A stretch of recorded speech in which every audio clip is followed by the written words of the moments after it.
ഇത്രയധികം ക്രൂരകൃത്യം തൻ്റെ മകൻ ചെയ്തിട്ടുണ്ടോ ഇല്ലയോ എന്ന് ഒരു പക്ഷേ ഷിമി അറിഞ്ഞിട്ടുണ്ടാകില്ല. എന്നിരുന്നാൽ പോലും തന്നെ കൊലപ്പെടുത്താൻ തൻ്റെ ജീവനെടുക്കാനായി ശ്രമിച്ചിട്ട് പോലും ആ മകനെ സംരക്ഷിക്കുന്നതിന് പിന്നിൽ അവർ ഭയക്കുന്ന ചില കാരണങ്ങൾ കൂടിയുണ്ട്. ഇപ്പോൾ ജയിലിൽ വെച്ച് അഫാൻ കഴിഞ്ഞ കുറച്ച് ദിവസങ്ങളായി ഇന്നലെയും മിനിയാന്നുമായി പോലീസ് ഉദ്യോഗസ്ഥരോടും ജയിൽ അധികൃതരോടും അതിൽ പലതും തുറന്നു പറയുന്നുണ്ട്. ഭ്രാന്ത് പിടിച്ച പോലെ പലതും സംസാരിക്കുന്നുണ്ട്. ഏത് സമയവും താൻ മരണപ്പെടുമെന്ന്, ആത്മഹത്യ ചെയ്യുമെന്ന് ഭീഷണിപ്പെടുത്തുന്നുണ്ട്. ഇപ്പോഴും പോലീസ് ഉദ്യോഗസ്ഥർക്ക് സംശയമുള്ള ഒരു വിഷയമെന്നുള്ളത് അഫാൻ്റെ മനോനില, മാനസിക നില തകരാറിലാണോ എന്നുള്ളതാണ്. കേവലം 23 വയസ്സ് മാത്രമുള്ള ഒരു പയ്യൻ ചെയ്യുന്ന പ്രവൃത്തിയോ സംസാരമോ അല്ല അഫാൻ്റെ ഭാഗത്തു നിന്നും ഉണ്ടാകുന്നത്. ഭർത്താവ് പോലും അറിയാതെ ആ ഉമ്മ നടത്തിയിട്ടുള്ള സാമ്പത്തിക ക്രയവിക്രയങ്ങൾ അതുതന്നെയാണ് ഈ കുടുംബത്തെ ഇങ്ങനെ ഒരു വലിയ അപകടത്തിലേക്ക് നയിച്ചതെന്നാണ് പലരും വിമർശിക്കുന്നത്. അതിൻ്റെ സത്യാവസ്ഥ എന്തെന്നുള്ളത് ആശുപത്രി കിടക്കയിൽ നിന്നും ഉമ്മ തന്നെ എത്തി പറയേണ്ടതാണ്. താൻ ഏത് സമയവും മരിക്കും. ജയിൽ അധികൃതരെ ആകെ മുൾമുനയിലാക്കി അഫാൻ എപ്പോഴും ഉരുവിട്ടുകൊണ്ടിരിക്കുന്നത് ഈ ഒരൊറ്റ കാര്യമാണ്.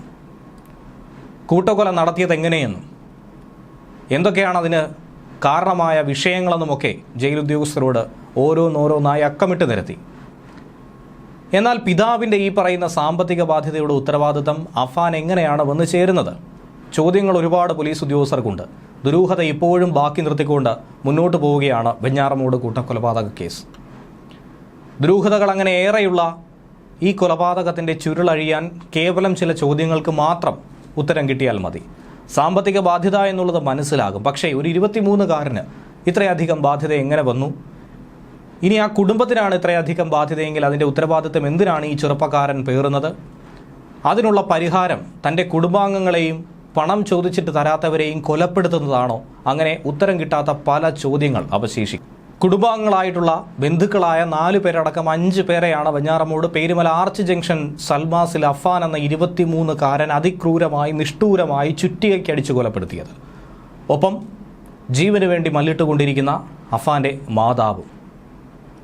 വെഞ്ഞാറമൂട് കൂട്ടക്കൊലയ്ക്ക് കാരണം കടബാധ്യത തന്നെയെന്ന് അഫാൻ ആവർത്തിച്ചു പറയുന്നു ജയിലിൽ വെച്ച്. കടബാധ്യത കാരണം ബന്ധുക്കൾ നിരന്തരം അധിക്ഷേപം ഉയർത്തിയതോടെ പിടിച്ചു നിൽക്കാൻ കഴിയാതെ വന്നു. ഉമ്മയടക്കം എല്ലാവരും ആത്മഹത്യ ചെയ്യാനായി പോലും കരുതിയിരുന്നു. പക്ഷേ സാധാരണ ഒരു വീട്ടിൽ പ്രതിസന്ധികൾ ഉണ്ടാകുമ്പോൾ ചർച്ച ചെയ്യുന്നത് പോലെ എല്ലാം അവസാനിപ്പിച്ച് കളയാമെന്നുള്ള ഒരു ചർച്ച ആയിരിക്കണം ഉമ്മയും നടത്തിയത്. പക്ഷേ അതിനെ വളരെ ഗൗരവത്തോടു കൂടി മകനെടുത്തു. ആ കൃത്യം മകൻ ഏറ്റെടുത്ത് നടപ്പിലാക്കി. പക്ഷേ എന്തുകൊണ്ട് അവൻ്റെ ജീവൻ അവൻ നശിപ്പിച്ചില്ല? അവൻ ആത്മഹത്യ ചെയ്തില്ല. പകരം എലിവിഷം കഴിച്ചുവെന്ന് പറഞ്ഞ് പോലീസ് സ്റ്റേഷനിലേക്ക് ഹാജരായി. ഇതിലൊക്കെ തന്നെ ദുരൂഹതകൾ പലതും സംശയിക്കുന്നുണ്ട്. ഏറ്റവും ഇഷ്ടമുണ്ടായിരുന്ന കുഞ്ഞനിയനെ പോലും അതിക്രൂരമായി തന്നെയാണ് അട്ടിച്ചു കൊന്നിരിക്കുന്നത്. ജീവന് തുല്യമായി സ്നേഹിക്കുന്ന കാമുകിയെപ്പോലും അവൾ ഒറ്റപ്പെടുമെന്ന ഭീതിയിൽ അതിക്രൂരമായി തലയടിച്ച് പൊട്ടിച്ച് അവൻ്റെ മുറിയിൽ തന്നെ കസേരയിൽ ചാരിയിരുത്തി. അമ്മ മരിച്ചു എന്നുള്ള ഉറപ്പിൻ്റെ മേലാണ് മറ്റുള്ളവരെ കൊലപ്പെടുത്തിയതെന്നാണ് അഫാൻ പറയുന്നത്. പക്ഷേ ഓരോരുത്തരും മരിച്ചുവെന്ന് ഒന്നിൽ കൂടുതൽ തവണ ക്രോസ് ചെക്ക് ചെയ്ത അഫാൻ എന്തുകൊണ്ട് ഉമ്മ മരിച്ചോ ഇല്ലയോ എന്ന് മനസ്സിലാക്കിയില്ല, അല്ലെങ്കിൽ തിരിച്ചറിഞ്ഞില്ല? ഇതൊക്കെ തന്നെയാണ് പോലീസിന് സംശയമായി ഇപ്പോഴും ഉത്തരം കിട്ടാത്ത പല ചോദ്യങ്ങളുമായി അവശേഷിക്കുന്നത്. പിന്നാലെയാണ് ഉമ്മ ജീവനോടെ ഉണ്ടെന്ന് മനസ്സിലാക്കിയതോടെ താൻ ഏത് സമയവും മരിക്കുമെന്നാണ് അഫാൻ ജയിൽ ഉദ്യോഗസ്ഥരോട് പറഞ്ഞുകൊണ്ടേയിരിക്കുന്നത്. അഫാനെ നിലവിൽ 3 ദിവസത്തെ പോലീസ് കസ്റ്റഡിയിൽ വിട്ടിട്ടുണ്ട്. മുത്തശ്ശിയെ കൊലപ്പെടുത്തിയ കേസിൽ നെടുമങ്ങാട് കോടതിയാണ് അഫാനെ പാങ്ങോട് പോലീസിന് കൈമാറിയത്. ഇന്ന് പോലീസ് സ്റ്റേഷനിൽ വെച്ച് വിശദമായി തന്നെ അഫാനെ ചോദ്യം ചെയ്ത് നാളെ തെളിവെടുപ്പിന് കൊണ്ടുപോകാനാണ് തീരുമാനിച്ചിരിക്കുന്നത്. അതിനുശേഷം വെഞ്ഞാറമൂട് പോലീസ് രജിസ്റ്റർ ചെയ്ത കേസുകളിൽ കസ്റ്റഡിയിൽ വാങ്ങും. പാങ്ങോട്ടെ കേസിന് പുറമെ വെഞ്ഞാറമൂട് പോലീസ് രജിസ്റ്റർ ചെയ്തിട്ടുള്ള കൊലക്കേസുകളുണ്ട്. അതിലും അഫാൻ്റെ അറസ്റ്റ് രേഖപ്പെടുത്തിയിട്ടുണ്ട്. അതുമായി ബന്ധപ്പെട്ട നീക്കങ്ങൾ ഇതിൻ്റെ അടുത്ത ദിവസങ്ങളിൽ നടത്തുമെന്നാണ് അറിയാൻ കഴിഞ്ഞിരിക്കുന്നത്. തിരുവനന്തപുരം മെഡിക്കൽ കോളേജ് ആശുപത്രിയിൽ നിന്നും കഴിഞ്ഞ ദിവസമായിരുന്നു അഫാനെ പൂജപ്പുര സെൻട്രൽ ജയിലിലേക്ക് മാറ്റിയത്.